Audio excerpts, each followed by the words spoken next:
guys এতিয়া মই body shopping কৰিবলৈ সৰু সুৰা শ্বপিং আৰু এতিয়া মই অলপ ৰোড ক্ৰছ কৰিম গাড়ী বিচাৰিলে আৰু আছে পালেহি আৰু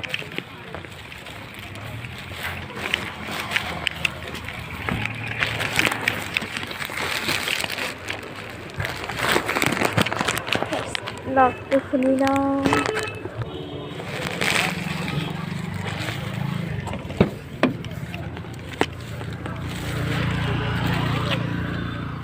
the final look at a bohem কৈ মই নিজে ভাল পোৱা নাই